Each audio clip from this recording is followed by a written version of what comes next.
Hello students, आज का हमारा टॉपिक है वीन्स डिस्प्लेसमेंट लॉ और Stefan Boltzmann law of radiation.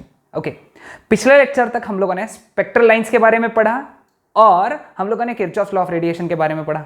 Okay, spectral line का जो कॉन्सेप्ट मैंने पढ़ाया था, spectral lines of spectral distribution of black body radiation, है ना, ये टॉपिक पढ़ा था ना। और मैं एक्सपेक्ट कर रहा हूं कि तुम लोगों ने वो देखा होगा अच्छे से और समझ के लिया होगा। हम लोगों ने वहां देखा था कि जैसे ब्लैक बॉडी अगर अलग अलग टेम्परेचर पे रखी जाए तो वो अलग अलग वेवलेंस ये रेडिएट करती है और उसके वेवलेंस के हिसाब से उसका रेडिएंट पावर अलग अलग होता है ना। सपोज फॉर एग्जांपल जैसे यहाँ पे ये 3000 केल्विन है, तो उसका जैसे जैसे वेवलेंथ बढ़ रहा है, चेंज हो रहा है, वैसे वैसे रेडिएंट पावर भी चेंज हो रहा है। रेडिएंट पावर यानी कौन सा पावर? जो रेडिएशंस उस बॉडी से निकल रहे उसको हम लोग बोलते हैं रेडिएंट पावर।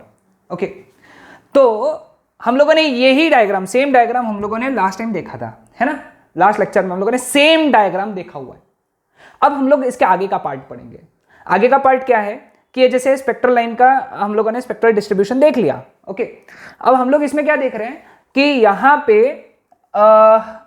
3000 केल्विन पे, मैं एक अलग कलर दे देता हूं इसको,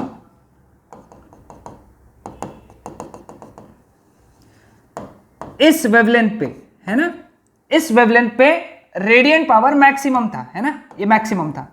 ये जो वेवलेंथ रहेगी लेट अस से लैम्बडा वन ये वेवलेंथ पे रेडिएंट पावर मैक्सिमम था। कौन से टेम्परेचर पे? 3000 केल्विन पे। यानी जब ब्लैक बॉडी को 3000 केल्विन पे रखा था तो लैम्बडा वन टेम्परेचर पे रेडिएंट पावर मैक्सिमम हुआ। फिर ब्लैक बॉडी का टेम्परेचर तुमने चेंज कर दिया, है ना, ब्लैक बॉडी का टेम्परेचर तुमने चेंज किया और कितना कर दिया? 4000 केल्विन। तो 4000 केल्विन पे ये वेवलेंथ यानी लैम्बडा 2 पे रेडिएंट पावर मैक्सिमम था। लैम्बडा 2 लैम्बडा 1 से कम है ना। फिर टेम्परेचर और चेंज किया, 5000 केल्विन किया, तो हम लोगों ने देखा कि ये वेवलेंथ लैम्बडा 3 पे रेडिएंट पावर मैक्सिमम है। रेडिएंट पावर यानी एज आई सेड निकलने वाले रेडिएशंस। ओके, और फाइनली 5000 केल्विन पे तो हम लोगों ने ये देखा कि ये वेवलेंथ लैम्बडा 4 पे रेडिएंट पावर मैक्सिमम है। ओके, तो ये लैम्बडा 1 लैम्बडा 2 लैम्बडा 3 लैम्बडा 4 क्या है? इसको अपन ने मैक्स बोला था, लैम्बडा मैक्स बोला था। लैम्बडा मैक्स यानी क्या था? It is the wavelength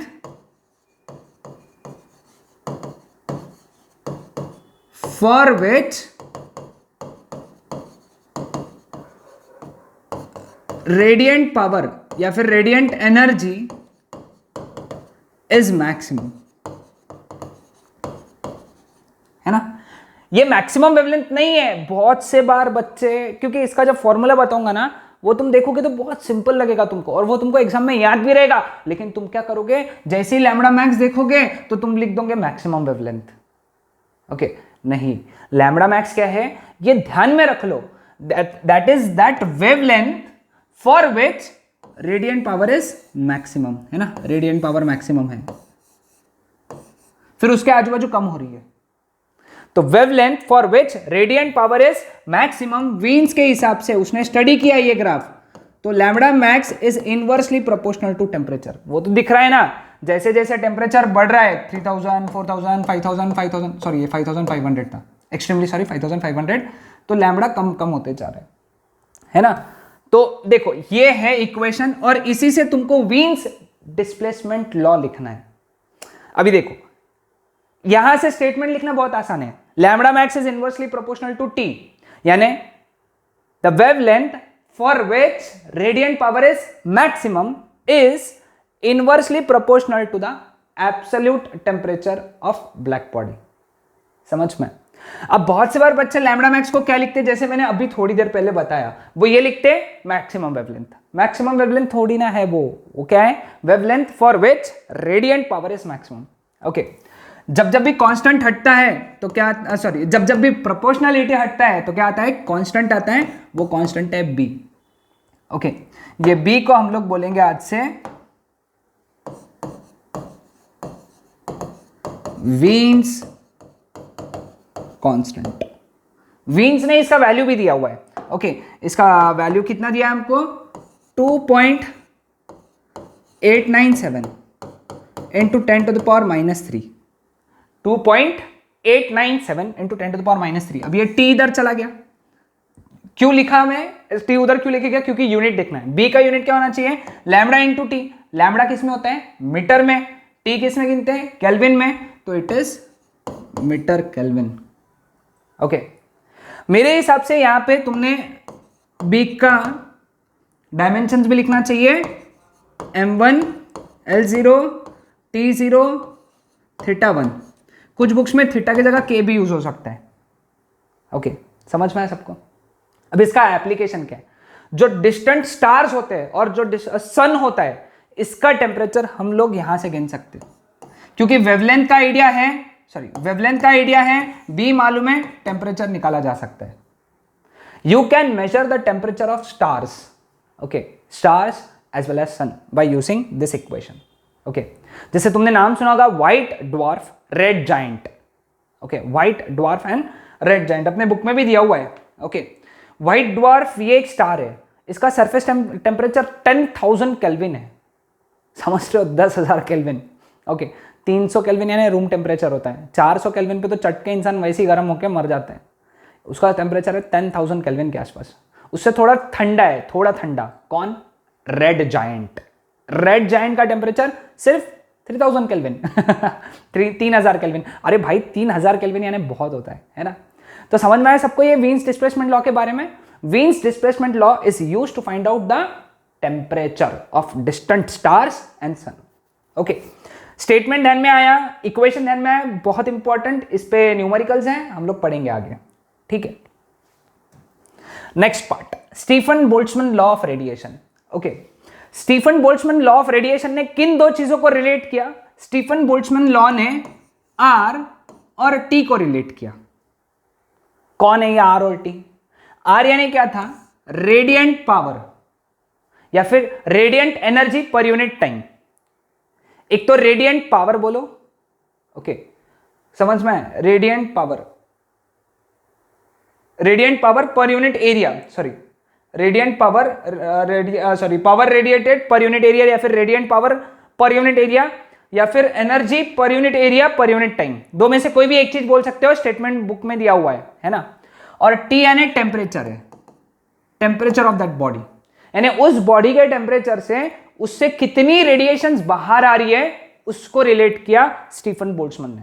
okay, और उनके हिसाब से ये जो इक्वेशन है वो ये है, बन गया आप statement, the radiant power per unit area is directly proportional to the fourth power T to the power 4 है, तो fourth power of absolute temperature of black body. हाँ, ये किसके लिए था, सिर्फ और सिर्फ ब्लैक बॉडी के लिए था, ब्लैक बॉडी, ठीक है। अब दुनिया का रूल क्या है, जब जब भी प्रोपोर्शनलिटी हटाए तो कांस्टेंट लगाओ, तो R is equal to sigma T to the power 4। यहां जो कांस्टेंट आया वो आया सिग्मा, पहले इसका नाम, फिर इसका यूनिट, फिर उसका वैल्यू, फिर उसका यूनिट, फिर उसका डायमेंशंस। चार चीजें तो ये अपना फॉर्मेलिटी है ना। पहले इसका नाम हो गया स्टीफन्स कांस्टेंट, क्योंकि स्टीफन ने ढूंढ के निकाला, इसलिए स्टीफन्स कांस्टेंट। फिर इसका वैल्यू है 5.67 इंटू 10 टू द पावर -8। अब इसको याद कैसे रखना, देखो 5 6 7 8 -8 है, लेकिन ना नहीं तो तुम +8 लिख दिए, भावनाओं में बह के +8 लिख डाला, ऐसा नहीं। 5.67 into 10 to the power -8। Unit क्या आएगा इसका, joule per metre square second kelvin to the power 4। अब कैसे आएगा, यहां से तुम निकाल सकते हो, हाँ, क्योंकि इसका यूनिट है joule per metre square second, और इसका यूनिट आएगा केल्विन टू द पावर 4, नीचे चला जाएगा, ठीक है। या फिर इसके जगह तुमको दिखेगा watt per metre square kelvin to the power 4, क्योंकि जूल पर सेकेंड वैट होता है, ठीक है। Clear with this? अब इसका डिमेंशन निकालना है। डिमेंशन निकालना बहुत आसान है ना। डिमेंशन इसलिए बोल रहा हूं क्योंकि एक बार बोर्ड्स के एग्जाम में सीईटी में पूछा था सिग्मा का डायमेंशन। तो सिग्मा का डायमेंशन क्या आएगा, ऊपर कौन है, जूल, यानी m1 L2 T-2, नीचे कौन है, मीटर स्क्वायर यानी L2, और कौन है सेकेंड यानी T1, और कौन है, केल्विन टू द पावर 4 यानी थीटा टू द पावर 4, है ना, समझे ना, 1 2 3 4, 1 2 3 4।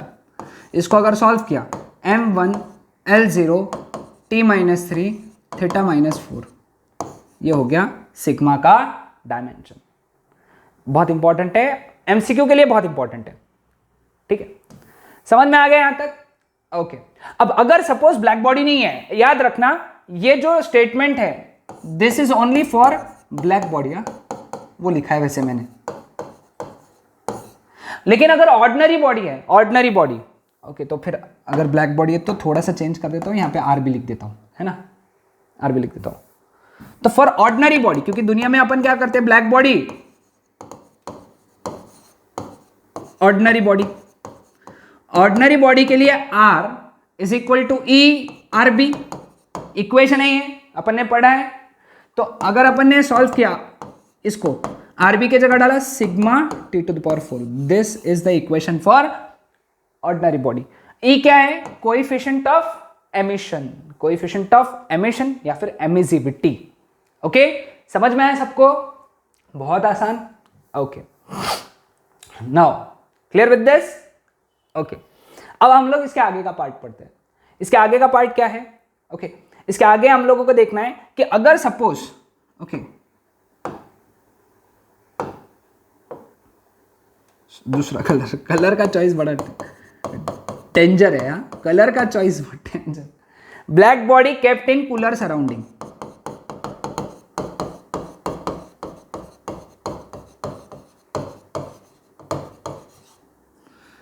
Black body kept in cooler surrounding, है ना, यानी सिचुएशन कैसा है देखो। ओके, यहां पे मेरे को बोर्ड का कलर चेंज करना पड़ेगा, ठीक है। ये ब्लैक बॉडी है,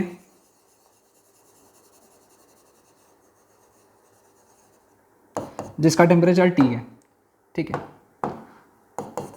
और ये ऐसे सराउंडिंग में रखी है जिसका टेम्परेचर T0 है, ठीक है। तो ये कितना हीट रेडिएट करेगी?